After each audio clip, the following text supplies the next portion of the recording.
Hi everybody, we're back for another Backseat critique. Hi. We watched a fun one this time round. It was probably the closest thing we've got to an absurdist comedy in a while.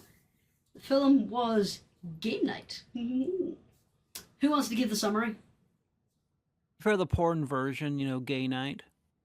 Isn't that every night? It's not an official parody. Anyway, It should be. you will make a porn parody of anything. So, who wants to give the non-spoilery summary? I'll do it. All right, so we have a couple of gamers who met at a local bar playing a quiz. They are very competitive with each other, get together, get married, and live happily ever after. Or do they? They're having trouble conceiving a child. And part of the problem appears to be that the husband has issues with his brother. His brother who was mean to him his whole life, and it made me so sad. But Although, on the other hand, everyone else is really good at conceiving of plans.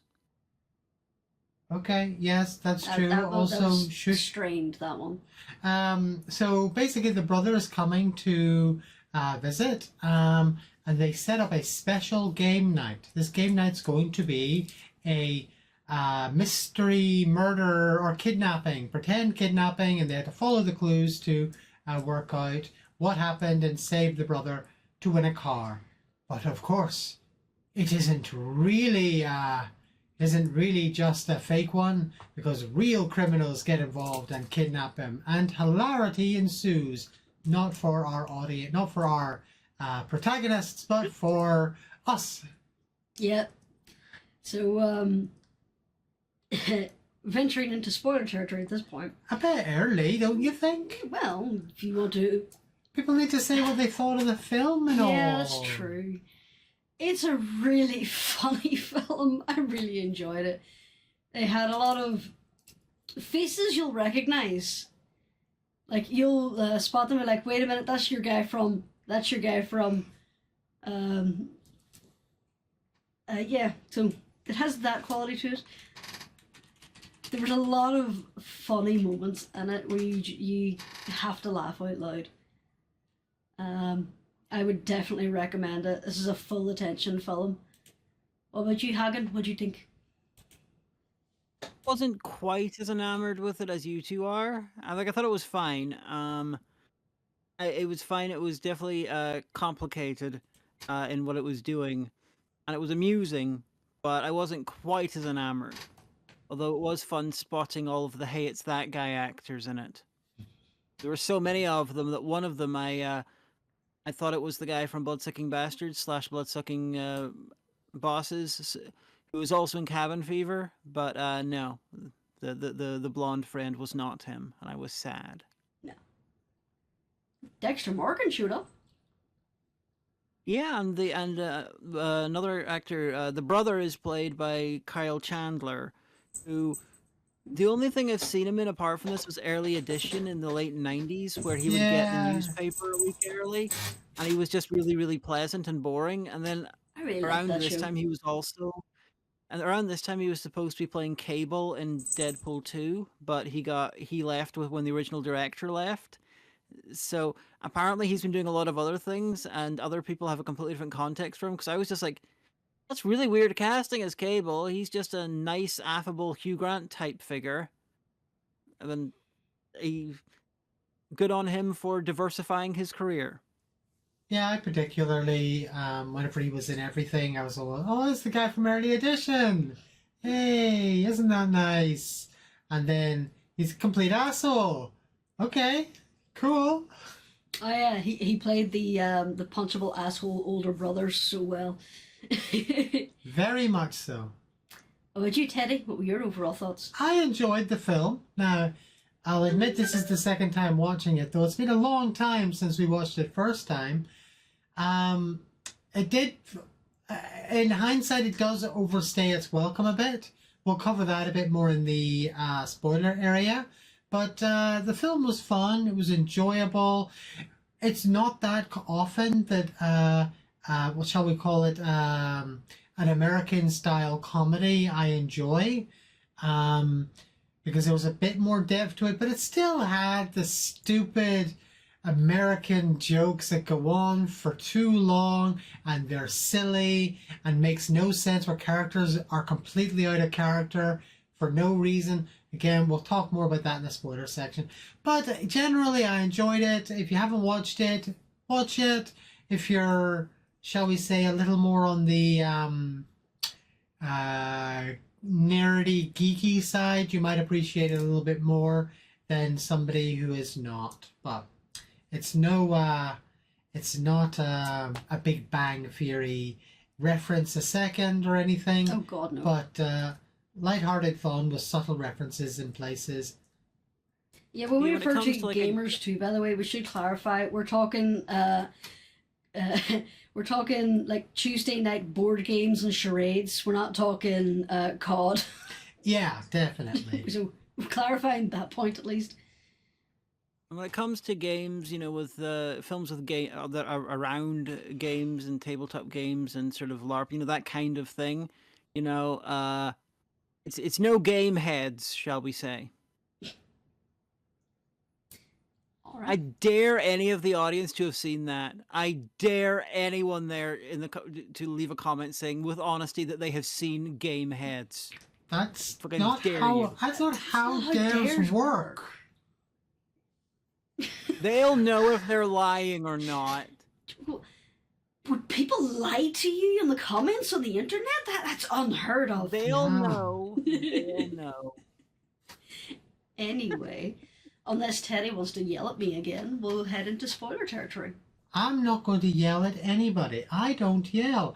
I'm a perfectly adjusted individual who does not need to yell. Why are you yelling? Don't throw stuff at me. No. Yeah, one thing I really liked in the film was the occasional shots where they Okay. made big landscape shots and vistas look like model sets, using it's using focal length and stuff like that. And I just realized it actually looks a little bit similar to how Teddy's backdrop looks with the blurring in a weird place. It makes it look like it's not quite real in the same kind of way. So, haha, theme. Yeah, I definitely enjoyed that. They used that type of shot several times, which I felt fit very well, and definitely with the theme. And they could have just been more bog standard about it, but some care was taken there, which was nice. Yeah. But anyway, Yeah. into the spoiler territory. So what happens is the main character is stressed because of his much more successful and rich brother is coming to town to stay for a while, and he's not happy about this. The brother basically invades his game night, embarrasses him in front of his friends, and then sets up another game night and explains that it's going to be so much better than his brother's.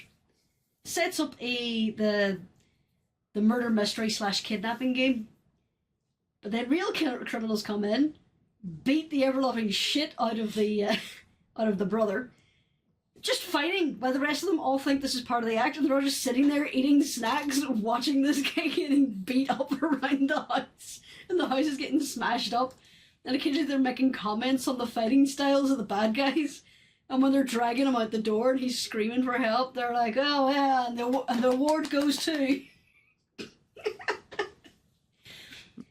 So they immediately jump in to try solving the clues they had already got for the game.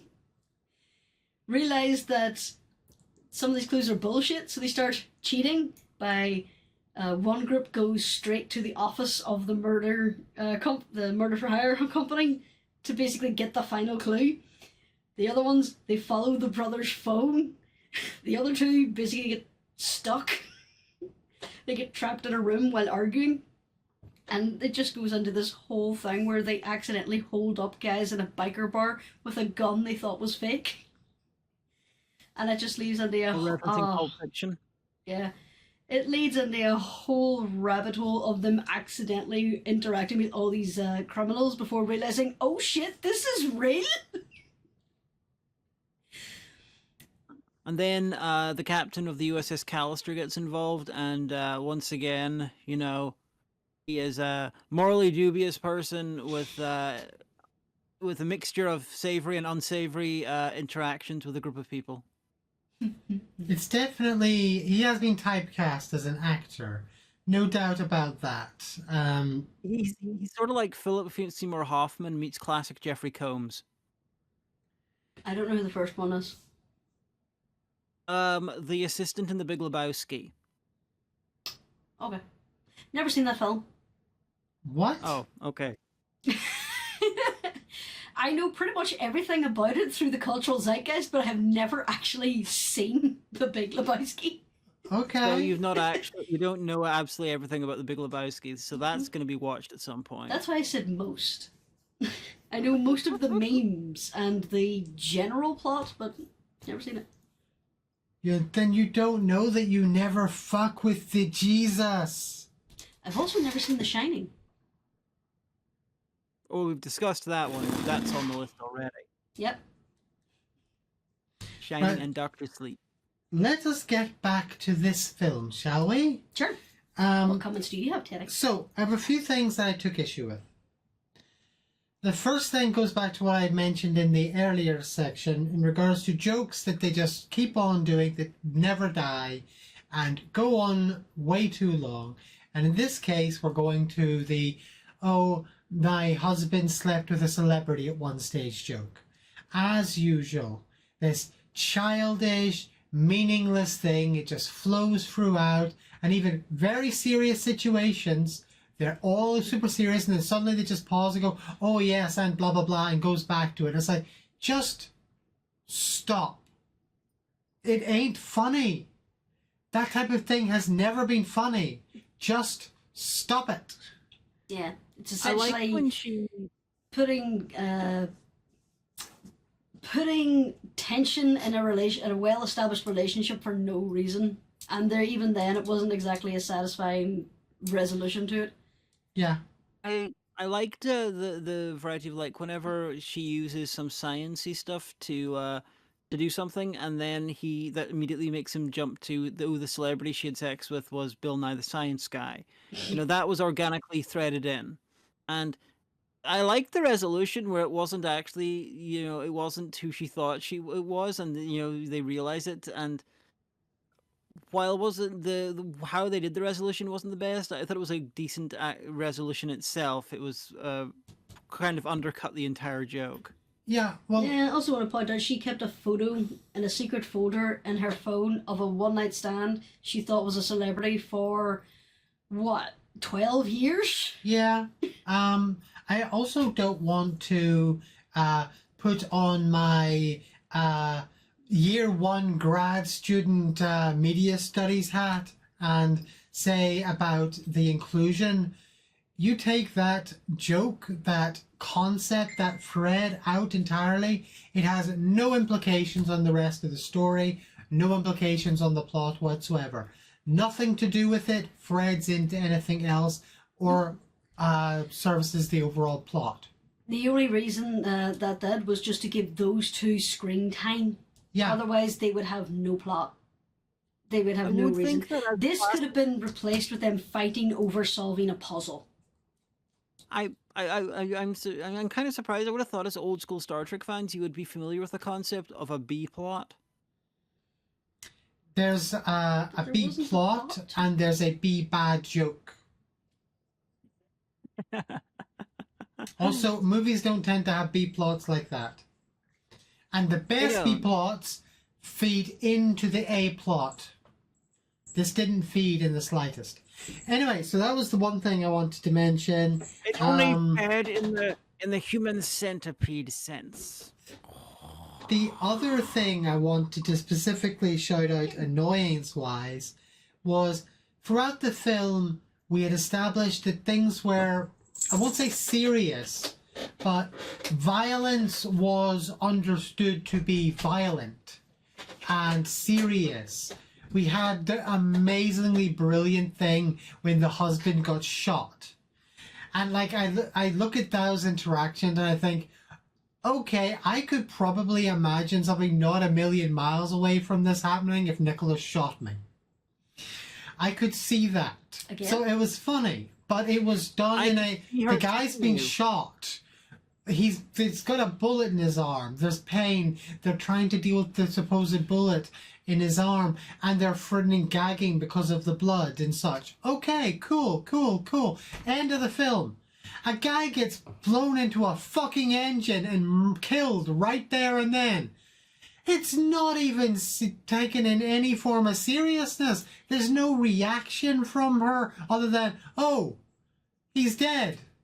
There's the relief that this man is no longer going to shoot her. It's like, oh, okay.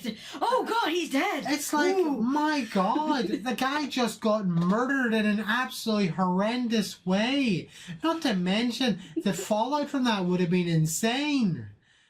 So that annoys me because it completely undercuts everything else they established in the rest of the film. As a concept, I think that works. But the performance was terrible and did not sell it at all. True. Hello, cat. It's Salem. Which of the cats is that? It's little Salem, who has lost his fourth collar. What is it with you and your cats that lose collars? There's a lot of Getting hedges. beaten up. There's hedges in the backyard. They're getting Probably beaten getting up by other cats who steal the collars and sell them for drug money, for catnip. Well, they definitely will to the United States, considering these came from China and the amount of extra money they're going to get from all those tariffs. They? Oh, wait, no, I shouldn't have said that. This joke won't be topical by the time this goes out. Well, then again, it's going to be at least a month, so maybe it'll be topical again. Yeah, maybe. Oh, anyway, that's besides the point. You get like a 50% chance it'll be topical when this finally goes out. There's another Don't 50% you mean chance 123 or 36% chance? And then, whenever someone watches this in like 5 years, it may well still be topical. Yeah. From one camera I to the see other. them. And that's how our room connects. Cat exit that way, enters into the bottom left, right. Portal. One final complaint is, I mentioned this again earlier, I felt the film outstayed its welcome. It had one too many attempted twists, one too many sequences. It should have ended at the shootout with the cop. It should not have had this extra thing in the plane. It was unnecessary. I almost have a feeling that was added later, whenever you fit that in, how that all fit together, and the thing with the engine. I feel like it was maybe it wasn't a reshoot thing, but it might well have been written in later because it just didn't feel like it fit in correctly. There. Yeah, that's what I'm thinking too. I still enjoyed it. Oh, I'm so Because it bored. was absurd. And he I'm got a so knife bored in in his this bullet wound. episode. So I've had my complaints. I have some positive feelings, so I'm not going to hog it. Anyone else want to give me some, or highlight some positives, some negatives, some intermediate thoughts? Again, I'm going to harp on the sound design. There was no music outside of ambient music in certain areas where there was music playing in the background from an actual source, like a radio or something in the background. There was very little music in this. Yeah, and I like that kind of setup for films like this that are supposed to be kind of played straight.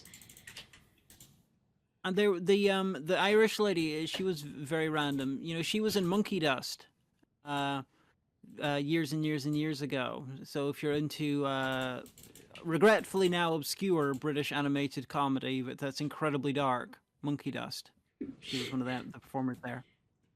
And she did pull off the best look of disgust when one of the characters went, "Wow, you're 2 for bonus. You're smart and you're British."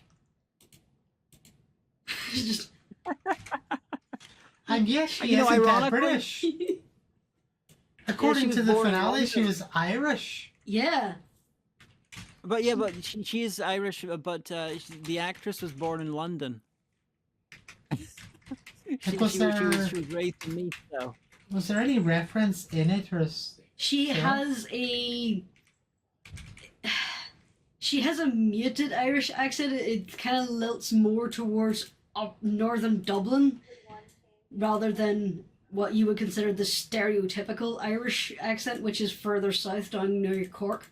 You know, this accent that people tend to think about when they think of like the Lucky Charms Leprechaun.